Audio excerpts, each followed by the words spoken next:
¿Cómo está, señor José Carlos Vera? Buenos días. Muy buenos días, Omar, Carlos. Un gusto poder conversar con ustedes sobre ese tema tan importante para nuestro país en este tiempo. Claro que si usted ha podido revisar justamente no sé si el término correcto sea proyecto o normativa en etapa todavía de evaluación que ha publicado el Ministerio de Educación. Sí, así es una prepublicación del proyecto de norma técnica que todos los años se publica, ciertamente se publica regularmente entre los meses de octubre, noviembre. Este año hemos tardado un poco, se esperaba la publicación. Es bueno, hay que saludar este periodo breve de consulta y efectivamente hemos podido revisar. Si me permiten, solo como breve antecedente, hace 3 semanas se aprobó una normativa para culminar este año 2021 con la mayor cantidad de instituciones educativas en semipresencialidad, ¿no? Se modificó el marco normativo. Y con ese marco estamos cerrando el año con 22.500 instituciones en semipresencialidad, la gran mayoría de ellas todavía en ámbito rural, y en cuestión de porcentaje de estudiantes, tú lo mencionabas, Omar, al inicio, estamos cerrando al 15%, que es efectivamente muy bajo y lamentablemente seguimos en la cola de la región en términos de retorno, ¿no? Esperábamos poder culminar con un mayor porcentaje, pero bueno, así estamos cerrando, los impactos son muy grandes y tenemos que recuperar el tiempo perdido en lo que queda de este año y cómo nos preparamos para marzo del 2022, y para ello hemos podido revisar la norma, ¿no? Que tiene algunos elementos positivos en términos de centrar el enfoque en el bienestar del estudiante y este bienestar multidimensional, que aprenda y que no retornemos a una escuela del 2019 o antes, sino que trabajemos en función de una nueva lógica de escuela, que aprenda en comunidad, que aprenda en lógica de proyectos. Eso es positivo. Pero si entramos ya más a detalle de los protocolos y las restricciones que tenemos para el retorno, ahí sí hemos encontrado varias limitaciones que lamentablemente no están de acuerdo a lo que ya la evidencia internacional y científica demuestra al respecto, ¿no? Entonces, si ustedes lo consideran, podemos entrar a discutir esos detalles que tienen que ver con los protocolos. Sí, lo primero ahí es que hay una preocupación sobre qué va a suceder en las escuelas en los meses de enero, febrero, previo a marzo. Se señala que el 14 de marzo estarían iniciando las clases presenciales. Permítame hacerle una pregunta ahí. ¿Por qué? O sea, vamos, 2 años. 2 años los chicos no han ido a clases. Muchos chicos no han recibido clases estos 2 años, literalmente por las brechas de infraestructura, o han sido precarias las pocas clases que han recibido. ¿Por qué esperar a marzo? Sí, es una pregunta que nos hacemos todos. Ahora, tiene que ver, yo entiendo, con restricciones en términos de los horarios y el proceso de contratación docente, ¿no? Y ahí va la principal preocupación.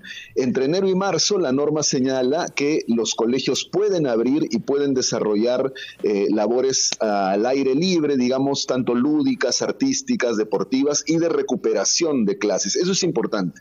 Pero lo que no señala la norma, y es la gran pregunta, es ¿con qué docentes vamos a desarrollar esas actividades? Si vamos a aprovechar que está bien recuperar aprendizajes en ese tiempo, necesitamos contar con docentes. Y ahí, por términos de contrato docente, por cuadro de horas, por remuneración docente, no se tiene contemplado esos meses, porque además son meses de vacaciones, digamos, de los docentes. Si esto lo cruzamos además con el gran señor problema... Vera, y tener en cuenta que va a haber una mayor cantidad de docentes que se van a necesitar, ¿no? Porque los espacios que van a ocupar los estudiantes, obviamente, van a ser mayores.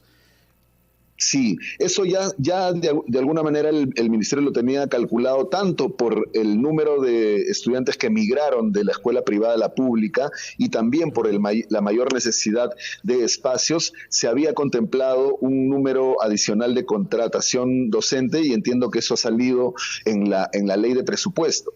Pero el tema que tenemos es que, como además la evaluación, y hemos visto lo que ha ocurrido lamentablemente en el Congreso, que se ha eliminado la la prueba de evaluación docente, el proceso de contrato se va a hacer en función al cuadro de mérito del 2019 y recién va a estar listo para marzo. Entonces, el Ministerio tiene que dar una respuesta concreta de con qué personal, tanto administrativo como docente, vamos a desarrollar labores en los meses de enero a marzo. Eso es lo primero, que hay un vacío ahí y que hay que resolverlo, ¿no? Se ha trabajado antes con voluntarios, con promotores, hay que resolver una cosa ahí. Ahora, lo segundo, y ese, sí, te escucho, Omar. Solo para acotar sobre el proyecto de normativa que ha presentado el Ministerio de Educación, un tema que no me parece menor, que es el hecho de que no se va a poder comer justamente en el colegio, evidentemente para evitar los contagios, pero hay un problema ahí, y usted lo debe conocer más a detalle, Jaliwarma, ¿no? Jaliwarma, que representa pues un incentivo, sobre todo en zonas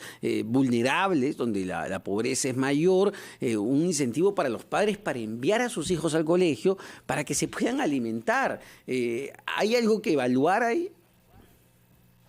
Sí, bastante. Precisamente es en el tema de los protocolos, los aforos, el distanciamiento donde está la mayor cantidad de observaciones a la norma, ¿no? Lo primero es que hay un establecimiento de distanciamiento entre estudiantes. Lo que señala la publicación es que se mantiene con el 1.5 metros de distancia. Eso ya se había observado en la actualización de la normativa anterior. Toda la evidencia, la OMS, UNICEF, UNESCO recomiendan que ya no se mantenga el 1.5, en algunos casos se reduce a 1 metro, en otros ni siquiera es necesario establecer un distanciamiento. Ya el MINSA, en una resolución ministerial, la 1275, ha establecido 1 metro de distanciamiento para trabajadores. Es importante que por lo menos se acoja ese distanciamiento para el caso de estudiantes y así los aforos además puedan recibir mayor cantidad de alumnos. Eso es lo primero, hay que modificar ese punto. El otro tiene que ver con los aforos. No entendemos y no es entendible por qué se sigue restringiendo, por ejemplo, para actividades en espacios abiertos, en ámbitos de alerta moderado y alto, todavía se sigue restringiendo el 20% de aforo en estas actividades. Hay evidencia internacional que señala que en espacios abiertos ni siquiera se debería restringir un porcentaje de aforo, ¿no? Entonces, esos temas que además, si comparamos con los aforos que tienen en otras actividades como gimnasios, centros comerciales, son mucho menor en el caso de educación. Eso no debe ocurrir y debemos migrar hacia mayores posibilidades de realizar actividades tanto dentro como fuera de las aulas.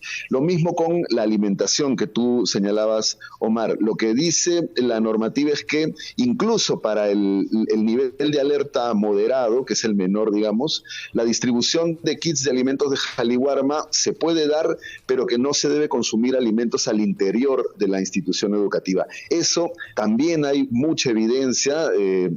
La doctora Ana Morán hace poco nos ha compartido evidencia muy clara y científica de muchos países en donde no hay ningún tipo de restricción para alimentación porque no genera mayor riesgo y no ha condicionado mayores números de contagios. Entonces, ese tema de la alimentación es clave también tomarlo en cuenta.